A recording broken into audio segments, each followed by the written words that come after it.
मसीह यीशु के बाबरकत और मीठे नाम में नाजरीन आपकी सलामती हो। मैं हूं आपके प्रोग्राम की होस्ट सितारा सुनील, प्रोग्राम हतमी सच्चाई के साथ। और हमारे साथ मौजूद हैं मोहतरम पास्टर शफीक कमल साहब। हम इन्हें अपने प्रोग्राम में वेलकम करते हैं। Thank you. नाज़रीन, हम आपके बेहद मशकूर हैं कि आप हमारे प्रोग्राम को पसंद करते हैं और अपने सवालात हमें भेजते हैं। आपके सवालात के ज़रिए ही हमारा प्रोग्राम जो है वो खूबसूरत बनता है। हम शुक्रगुजार हैं उन तमाम नाजरीन के लिए भी जो इस पर तनकीद करते हैं और हम मज़ीद अपने प्रोग्राम को बेहतरी की तरफ लेकर जाते हैं। हमारे आज के प्रोग्राम का उन्वान है मसीह का मुकदमा। तो अपने सवालात को लेकर हम चलते हैं पास्टर शफीक कमल की तरफ। पास्टर, आज का हमारा जो पहला सवाल है वो है, बाइबल में कहीं पर भी हमने नहीं पढ़ा कि मसीह यीशु ने कहीं पर भी जो है वो फसा के बर्रा होने का दावा किया है, और एतराज़ इस पर यह किया जाता है कि इस दावे के मौजिद जो हैं वो पौलुस रसूल हैं। जी, करंथियों के खत में लिखा है जी, हमारा भी फसा यानी मसीह कुर्बान हुआ, सो आओ हम ईद करें। जी, ये हमारे मुसलमान दोस्तों की तरफ से ये एतराज़ आता है, और ये कोई नया एतराज़ नहीं है, पहले भी ये बात मैंने सुनी है, लेकिन ये एतराज़ उनका दुरुस्त नहीं है, मालूमात इनकी दुरुस्त नहीं है, इनका बाइबल का मुतालिया मुकम्मल नहीं है। ठीक, अगर ठीक तरीके से बाइबल को पढ़ा हो तो इनको पता चले कि फसा का बर्रा यानी कुर्बानी का बर्रा या कफ़ारे का बर्रा, ये कॉन्सेप्ट बाइबल में भरा पड़ा है। इवन ओल्ड टेस्टामेंट से शुरू होता है जी।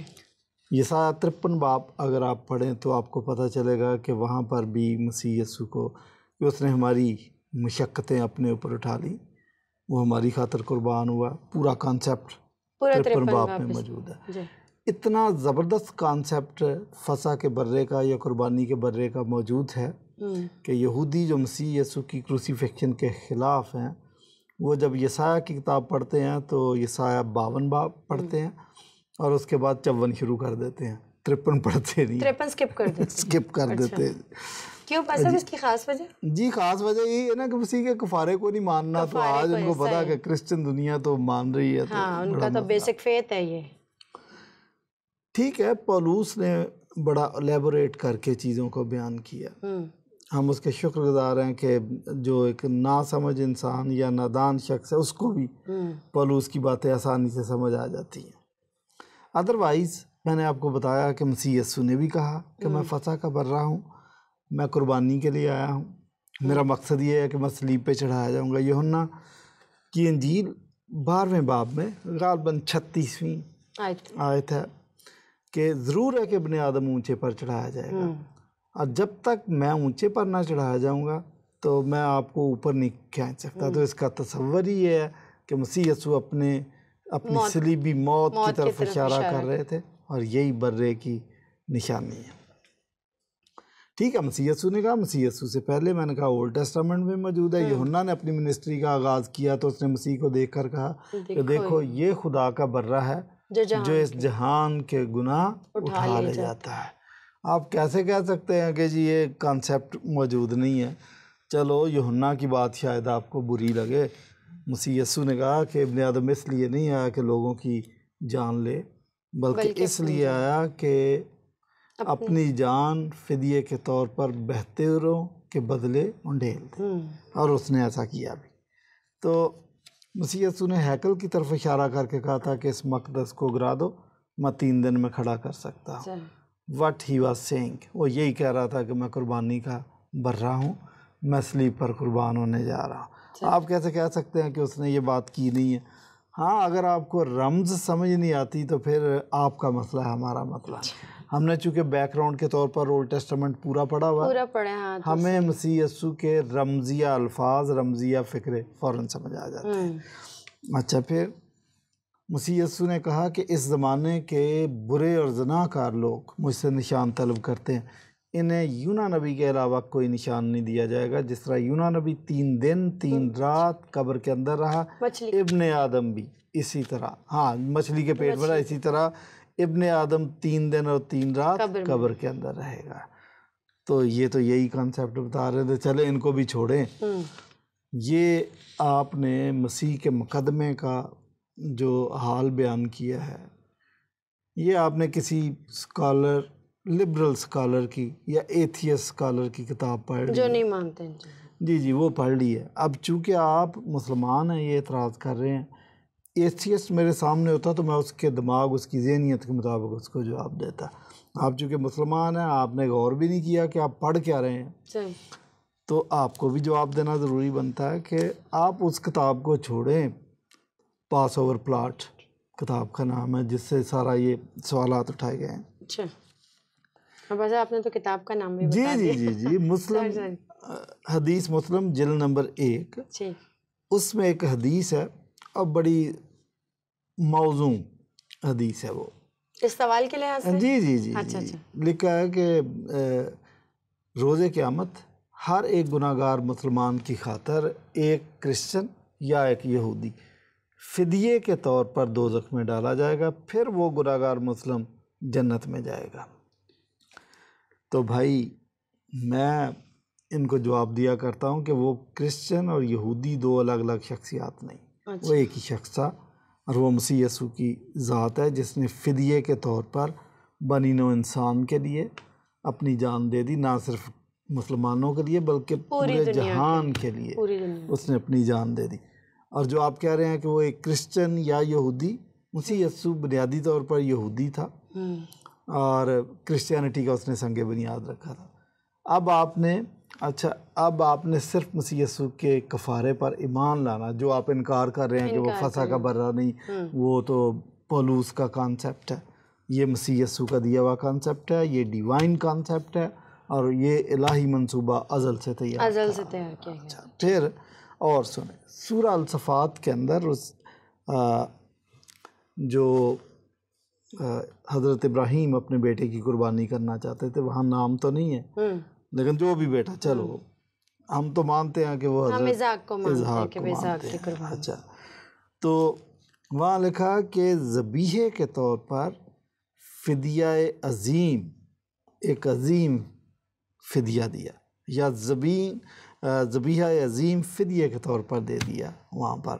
अब वो ज़बीहा अज़ीम शो कर रहा है उसको, वो ज़बीहा अज़ीम जो है वो मसीह की कुर्बानी को, क्योंकि जो तफासीर हैं वो कहती हैं कि इब्ने अब्बास के हवाले से ये रवायत बयान की गई है कि वो जो बर्रा है वो दुनिया से नहीं आया था, वो जन्नत का बर्रा था। 40 साल तक वो जन्नत में चढ़ता रहा, ये था। हम कहते हैं ये वही बर्रा है, ये आसमानी बर्रा है, अल्फाज फ़र्क है, ठीक है ये आसमानी बर्रा। और यूहन्ना ने ये बात क्या भी दी कि ये खुदा का बर्रा है, ये आसमानी बर्रा है जो इस जहान के गुनाह उठा ले जाता है। तो इसलिए ऐसे अंदाजे से कह देना या किसी की किताब को पढ़ के तो आप वही नज़रिया अपनाना शुरू कर दें, ये इस्लाम के भी ख़िलाफ़ है। ठीक, हाँ ठीक। बस अब अगला मेरा जो सवाल है वो यहूदी कौंसिल के मुतल्लिक है। यहूदी कौंसिल जो सनहेड्रिन थी वो 722 अफराद पर मुश्तमिल थी। 40 कबल मसीह में ये जो कौंसिल थी ख़त्म हो गई और इसे दोबारा 42 AD में बहाल किया गया था। लिहाजा मैं ये जानना चाहती हूँ कि मसीह की मौत में सनहेड्रिन का कोई किरदार था, वो मुलव्वस थी या नहीं थी? ठीक है, ये एतराज़ भी आपने एतराज़ कोट कर दिया ना। अच्छा ठीक है, ये फिर आप गलती कर रहे हैं कि जो सवालात आप सनहेड्रिन के मुतालिक भी कर रहे हैं, मालूमात की कमी है। हो सकता है कि किताब वाले ने ये गलत छाप दिया और आपने वही पढ़ के और दे दिया। 722 अफराद कभी भी सनहेड्रिन में नहीं हुआ करते थे। ठीक, ये 70 या 71, ठीक, मोस्टली 70 और एक सूरत में 71 इस तरह हो सकते हैं कि वो जो सरदार काहिन था वो हेड होता था, चेयर करता था, वो 71 हो सकते हैं। और इसकी बुनियाद बाइबल से है। गिनती की किताब में खुदा ने मूसा को कहा कि आप 70 अफराद को चुनो, तो वो उसको असिस्ट करेंगे। ये मसीह यसू के ज़माने में ये एक सुप्रीम कोर्ट की हैसियत इख्तियार कर चुका था, ये फ़ैसले भी करते थे। ठीक, सनहेड्रिन। तो पहली बात तो ये आपकी मालूमात गलत है कि 722 नहीं, 71 या 70 अफराद थे। जी नाज़रीन, मैं आपसे कहना चाहती हूँ कि अपने इस सवाल की तस्दीक कर लें कि यहूदी कौंसिल सनहेड्रिन में कभी भी 722 अफराद नहीं थे, वो ज़्यादा से ज़्यादा 70 या 71 लोगों पर मुश्तमिल होती थी। बाद स्कॉलर्स ने लिखा कि 31 या 21 अफराद या 23 ऐसे करके लिखा है।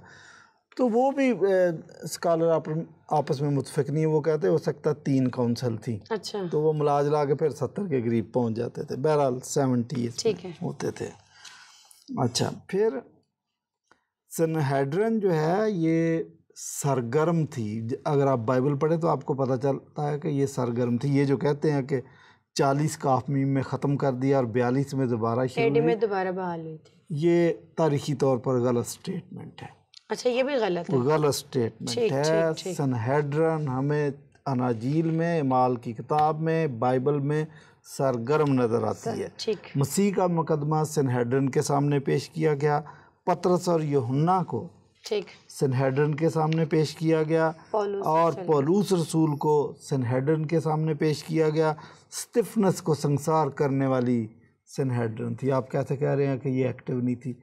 एक्टिव थी। मैं एक और बात आपको बता देता हूँ। सनहेड्रिन, पहली बात तो यह, मैं तो इससे इत्फाक नहीं करता कि ये एक्टिव नहीं थी, इसको कालअदम करार दे दिया गया था। मैं नहीं मानता। For the sake of argument, अगर सनहेड्रिन को कालअदम करार दे दिया गया था तो आप पाकिस्तान में रहते हुए इस बात को समझ सकते हैं। यहाँ पर 20 तंजीमें हैं जो कालअदम करार दी गई हैं, कालअदम करार दे दिया गया, लेकिन बंदे मौजूद होते हैं और वो एक्टिवली काम कर रही हैं। वो अपना नाम बदल के फिर काम शुरू कर देते हैं, ऑफिस अपना चेंज कर लेते हैं, बंदे वही होते हैं। इन केस अगर इसको कालअदम करार दे दिया गया, इसको बंद कर दिया गया, बंदे तो मौजूद थे, उनके जहन की ऐसा तो नहीं है कोई सिम लगी हुई थी और सिम निकाल कर उन्होंने अपने पास जाओ भी खाली फिर और नहीं, वो दिमाग उनके उधर ही थे, वो अपना काम वो कैसे छोड़ते, उसी तरह से साजिशें कर रहे थे वो। आज तो बहरहाल बाइबल के अंदर सनहेड्रिन के यूसुफ, अरमितिया का जो यूसुफ है सनहेड्रिन का मेंबर है और उसका पॉजिटिव रोल भी बताया गया। तो ये कहना कि सनहेड्रिन एक्टिव नहीं थी, एक्टिव थी। अरमितिया का यूसुफ एक ऐसा आदमी है जैसे मसीह की लाश मांगी और वो यही शख्स वो जुर्रत कर सकता था और अपनी कब्र में दफन किया था। बस अब अगला एक सवाल मैं पूछना चाहती हूँ कि अगर सनहेड्रिन के हवाले से बात की जाए तो मसीह यीशु के ख़िलाफ़ कोई ठोस सबूत इनको नहीं मिला था, ठीक है, वो सियासी मुकदमा था और बाद में से मजहबी रंग दे दिया गया था। क्या ये बात दुरुस्त है? आधी बात दुरुस्त है, आधी दुरुस्त नहीं है। अच्छा। और जब आधी बात दुरुस्त नहीं है तो समझो कि वो काबिल एतबार बात रहती नहीं है। ठीक, मतलब ये एतराज़ जो माकूल नहीं है। ये बात कि यीशु मसीह के मतलब कोई ठोस सबूत नहीं था, ये तो ठीक है जी, इसको तो हम भी मानते हैं कि उनके खिलाफ कोई ठोस सबूत नहीं था। दरअसल किसी को भी आपने गिराना, उसके खिलाफ साजिश करनी हो तो दुनिया का जो दस्तूर है 3 किस्म के इल्ज़ामात लगा देते हैं। सियासी इल्ज़ाम, मजहबी इल्ज़ाम, जिनसी इल्ज़ाम। मसीह यीशु पर तीनों हरबे आजमाए गए। सियासी इल्ज़ाम कि उन्होंने कहा ये अपने आप को बादशाह कह रहा है, सियासी इल्ज़ाम था कि बगावत कर रहा है, बगावत की सज़ा मौत। और मजहबी इल्ज़ाम सरदार काहिन के सामने, यहूदी रब्बियों के सामने। मजहबी इल्ज़ाम के इसने ब्लास्फेमी की है, खुदा की शान में गुस्ताखी की है, अपने आप को खुदा कह रहा है, अपने आप को खुदा का बेटा कह रहा है। यही मतलब है कि अपने आप को खुदा कह रहा है तो इसको संसार करो भाई। मजहबी इल्ज़ाम, सियासी इल्ज़ाम, जिनसी इल्ज़ाम, जिस औरत ने जटामासी का इतर मसीह यीशु पर लगाया था तो उसके मुतल्लिक़ ये कहा कि इस औरत का करैक्टर ठीक नहीं है, लगता है कि ये शख्स नबी नहीं है जो इसके साथ राह रस्म बढ़ा रहा है। और दा विंची कोड फिल्म भी बन गई और भी पाकिस्तान की मशहूर शख्सियात ने भी ये एतराज़ किया या मसीह यीशु पर ज़बान दराजी करने की कोशिश की कि औरतों के साथ उनके वो ताल्लुकात वगैरह वगैरह, समझ रहे हैं ना आप। तो तीनों इल्ज़ामात मसीह यीशु पर लगाए, लेकिन हाकिम वक्त ने जब मुकदमा सुना तो उसने कहा कि मैं इस शख्स में कोई जुर्म नहीं पाता, लिहाजा उसने पानी मंगवाया और अपने हाथ धो लिए। जिसका मतलब कि मैं इसके खून से भरी हूँ। अब इतनी बात तो ठीक है, ठीक, लेकिन उसका कहना यह है कि जब उसके खिलाफ कोई ठोस सबूत नहीं था तो वो तो इतने समझदार लोग थे, रोम को चलाने वाले लोग, तो उसको तो फांसी नहीं देनी चाहिए थी, सजाए मौत नहीं देनी चाहिए थी। और बाइबल जो कह रही है कि उसको सजाए मौत दी गई, ये तराशीदा कहानी है। अच्छा, यहाँ पे मैं बताना चाहता हूँ कि फिर आपको उस कॉन्टेक्स्ट को समझने की ज़रूरत है। आधा सा ठीक है कि उसका इल्ज़ाम साबित नहीं हुआ और बाइबल के मुताबिक बिल्कुल ठीक है, इसके बावजूद अगर उसको सज़ाए मौत दी जाती है तो ये कफ़ारे की मौत थी, ताकि काहिन कहे कि ये बेऐब है। यानी जिस जानवर की कुर्बानी दी जाती थी, काहिन उसको चेक करके कहता था बेऐब है, लिहाजा इसकी कुर्बानी हो सकती है, और अगर उसमें ऐब है कुर्बानी नहीं हो सकती। मसीह यीशु में चूँकि कोई ऐब नहीं था और ये वाहिद बर्रा था जिसकी कुर्बानी हो सकती थी, इसके अलावा को रखने में खड़ा होने के लिए कोई शख्स नहीं था। अच्छा, तो उसको सजाए मौत क्यों दे दी? इतराज़ असल उसका ये है कि ठोस सबूत नहीं था, तो फिर तो सजाए मौत हो नहीं सकती, और रूमी तो समझदार बड़े जज थे, तो कैसे वो गलत फैसला कर सकते थे? ठीक है, वो जज वो समझदार था, उसको सजाए मौत नहीं देनी चाहिए थी और वो देना चाहता भी नहीं था, और उसने मसीह यीशु को कहा भी कि तू बोलता क्यों नहीं है, बोल, तुझे पता है कि मेरे पास इख्तियार है कि मैं छोड़ दूँ। उसकी बीवी का भी यही मशवरा था कि इसको छोड़ देना, और वो छोड़ना भी चाहता था, लेकिन अब छोड़ क्यों नहीं सका, और उसने उसकी मौत का परवाना क्यों लिखा? क्योंकि शोरश ज़्यादा इलाका था जहाँ पे इसको गवर्नर मुकर्रर किया गया। अच्छा, पिलातूस को। और रूमी इस शोरश ज़्यादा इलाके में कोई समझदार बंदा भेजते थे कि इसको कंट्रोल करना। यहूदी बड़े कारीगर थे, उन्होंने कहा बलवा करो, उन्होंने लोगों को रिश्वत देकर उभारा, इसको सलीब दो। उसने जब देखा कि बलवा हो रहा है, मेरी सीट को ख़तरा, मेरी कुर्सी को ख़तरा, मेरी एक्सप्लेनेशन हो जाएगी, फिर उसने परवाना लिख के दे दिया बलवे के खौफ से, अपनी सीट को बचाने के लिए। अच्छा। तो आप पूरी सिचुएशन तो देखें ना, समझें और बोलें, ठीक है। तो अंदाजे से नहीं कह देना चाहिए जी ऐसा होना चाहिए था तो उसको ऐसा ही करना चाहिए था। ये जो अंदाजे से आप करते हैं ना, नहीं, रियल सिचुएशन क्या थी और जो लोग उस सिचुएशन के अंदर इन्वॉल्व थे उनको पता कि क्या होना, वो उसके मुताबिक फैसला करते हैं। ये तो वही बात है कि एक फलसफी गया गांव में, एक बैल चल रहा था, कोल्हू चला रहा था, फलसफी उसको बड़े गौर से देख रहा था। उसने उसके मालिक से पूछा कि इसके गले में ये आपने घंटी क्यों बांधी हुई है? उसने कहा जी मैं उधर जाके बैठ जाता हूँ, घंटी की आवाज़ आती रहती है तो मुझे पता चलता कि बैल चल रहा है, कोल्हू भी चल रहा है। उसने कहा अगर बैल एक जगह खड़ा और रहे और गर्दन हिलाता रहे ऐसे तो घंटी तो बजती रहेगी। उसने कहा ये बैल है। हाँ।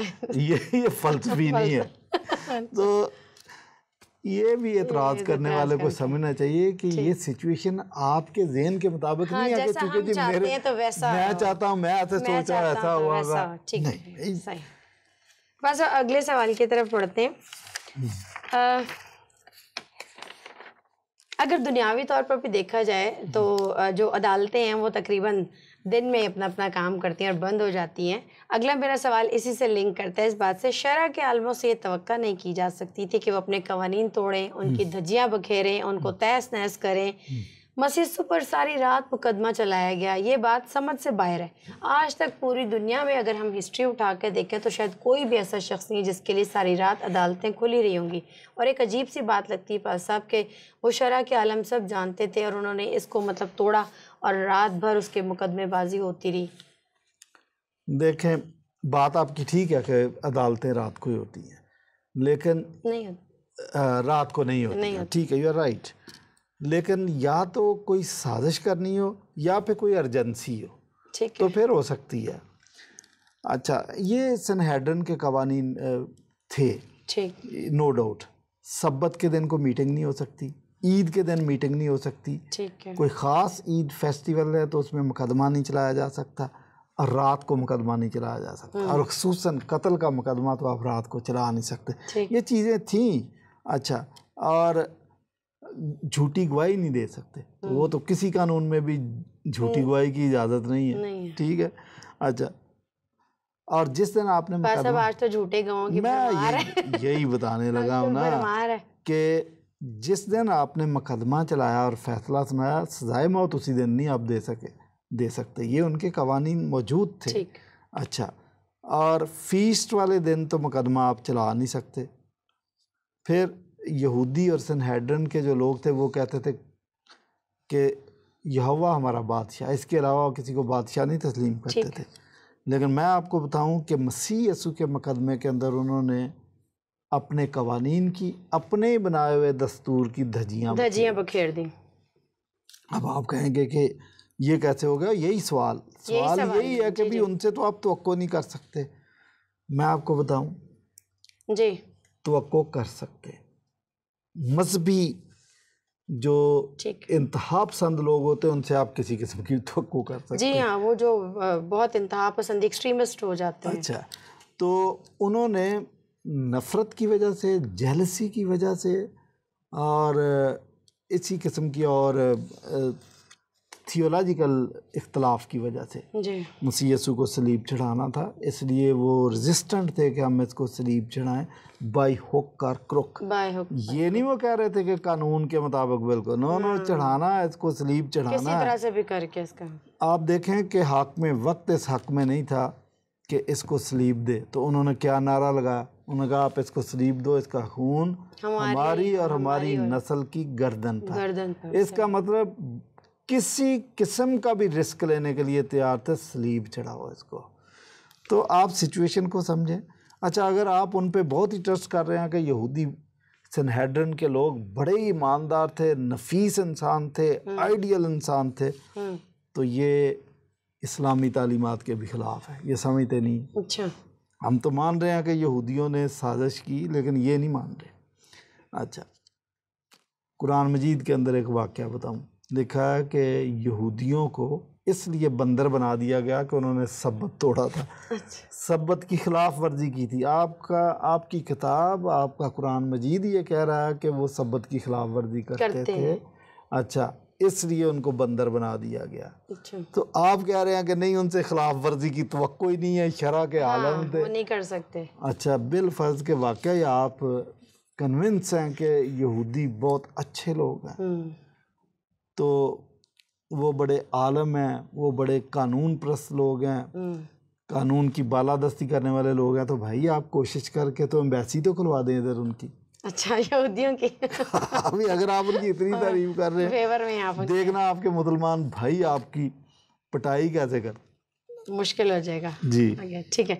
अच्छा पास, मेरा अगला सवाल है, सकूत यरूशलेम के बाद मसीहत को पुरअमन मजहब बनाकर पेश किया गया, ये बात कहाँ तक दुरुस्त है? ये भी एतराज़ एथियस्ट लोगों की तरफ से एतराज़ था। इन्होंने अब हमारे से सवाल जो कर रहा है वो हमारे इस्लामी भाई हैं, हाँ, कर रहा है कि सन 70 के बाद इसको पुरअमन मजहब बना के पेश किया गया ताकि रूमियों की नज़र में, यूनानियों की नज़र में, दुनिया की नज़र में लगे कि क्रिश्चियन बड़े पुरअमन है। ठीक नहीं, ऐसा नहीं है, ये हक़ाइक़ से वाकफ़ियत नहीं है। क्रिश्चियनिटी को समझने की कोशिश करें। क्रिश्चियनिटी बनी है मसीह यस्सु की वजह से। क्रिश्चियन लोग क्राइस्ट को मानने वाले लोग हैं, क्राइस्ट के फॉलोअर हैं। तो फॉलोअर वो है कि नक्शे कदम पर चलने वाला। नक्शे कदम बहुत अच्छा लफ्ज़ है। नक्शे कदम को आप समझे है क्या कि एक शख्स चल रहा है, तो आप जब उसके पीछे चलेंगे तो एग्जैक्टली आपने पाँव वहाँ रखना जो उसके पाँव के निशान पे, निशान के ऊपर, उसके पाँव के निशान। तो क्रिश्चियन मसीह यस्सु के नक्शे कदम पर चल रहे थे। अब मसीह यस्सु की बातें आप सुन लें। उन्होंने कहा कि मुबारक है वो जो सुलह कराते हैं, क्योंकि वो खुदा के बेटे कहलाएंगे। जी, उनका तो मंशूर ही सुलह था, उसकी तो हाँ तालीम में। अच्छा, उन्होंने कहा अपने दुश्मनों के लिए भी दुआ करो, अपने दुश्मनों को सलाम करो, सताने वालों के लिए, अपने सताने वालों के लिए दुआ करो, और अगर कोई तुम्हारे दाएं गाल पर थप्पड़ मारे तो बायां गाल भी उसकी तरफ फेर। पतरस ने तलवार निकाली तो मसीह यस्सु ने कहा अपनी तलवार को म्यान में करो, क्योंकि जो तलवार से कत्ल करते हैं वो तलवार ही से कत्ल किए जाएंगे। तो मसीह यस्सु की जो तालीमात इस किस्म की थी। हम ये देखते हैं कि मसीह यस्सु की तालीमात को शागिर्दों ने और आने वाली नस्लों ने, मसीहों ने फॉलो किया। तो आप कैसे कहते हैं कि पुरअमन मज़हब ये बाद में बना? नो, ये मसीह यस्सु के ज़माने में पुरअमन था और शागिर्दों ने भी पुरअमन रहकर तालीम दी, कोड़े खाए, मौत बर्दाश्त की, इज़ार-ए-सानी हुई, हाँ, इज़ार-ए-सानी सब कुछ हुआ। लेकिन वो आज की दुनिया में देखें तो पास क्रिश्चियन लोग अमन की ज़िंदगी बसर कर रहे हैं। हाँ, जो इक्का दुक्का लोग होते हैं वो ज़रूरी नहीं है कि वो क्रिश्चियन हो जी। बाज़ लोग रॉबर्ट नाम रख लेते हैं, डेविड नाम रख लेते हैं, लेकिन अंदर उनके क्रिश्चियनिटी नहीं होती। ठीक। लेकिन जो ट्रू क्रिश्चियन है उसको पूरा मन होना चाहिए। मसीह यीशु ने कहा भी है कि मैं तुमको दुनिया में जब भेज रहा हूँ तो ये बिल्कुल इसी तरह ही है कि गोया भेड़ को भेड़ियों के बीच में, बस कबूतर की मानद बेजार और सांप की मानद होशियार रहो। कबूतर एक बिल्कुल बेज़र जानवर है, तो इसलिए मसीह ने हमें भेड़ और कबूतर की तरह तशबीह दी है। ठीक है, बस अपने आखिरी सवाल की तरफ चलते हैं। मसीह यीशु के मुकदमे पे आज हमारा प्रोग्राम हो रहा है, तो इसी मुकदमे के हवाले से एक सवाल है।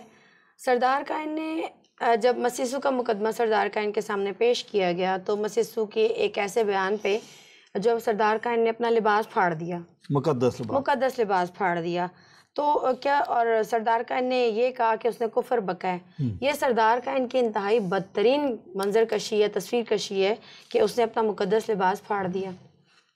आप समझने की कोशिश करें, ये मौसूफ जिन्होंने ये सवालात भेजे हैं वो समझ रहे हैं कि सरदार कायन बहुत शरीफ आदमी था और शरीफ ही होगा, ठीक है, इसीलिए सर। अच्छा, लेकिन बहरहाल कह रहे हैं कि बाइबल के मुसन्निफीन ने उसकी बदतरीन तस्वीर कशी की। ऐसा नहीं है, बाइबल एक आईना है, जो कुछ उसने देखा उसने बयान किया, कैमरे की तरह। ठीक है। आप मजहबी इंतहा पसंदों का रवैया देखें। मैं इस वक्त 3 मिसालें देना चाहता हूँ, हिंदू, मुसलमान और यहूदी। इन तीनों कौमों के अंदर इंतहा पसंद लोग मौजूद होते हैं जी। मैं ये नहीं कह रहा सारे होते हैं। मिसालें दे देता हूँ कि हिंदुस्तान के अंदर कई ऐसे वाक़यात हुए आजकल सोशल मीडिया पर कि कोई गाय खरीद के जा रहा था, उसको हिंदू पकड़ के मारते हैं। इंतहाई ज़्यादा इज़हार रसानी करते हैं, आपने गाय खरीद ली, आपने इसको जाके तो ज़िबा करना था, वो कह रहा भाई मैंने ज़िबा नहीं करना है इसको, लेकिन मार रहे हैं। इंतहा पसंद है ना। अच्छा, इधर पाकिस्तान के अंदर भी क्रिश्चियनों के गाँव जला दिए, एक वाक़या नहीं है, कई वाक़या।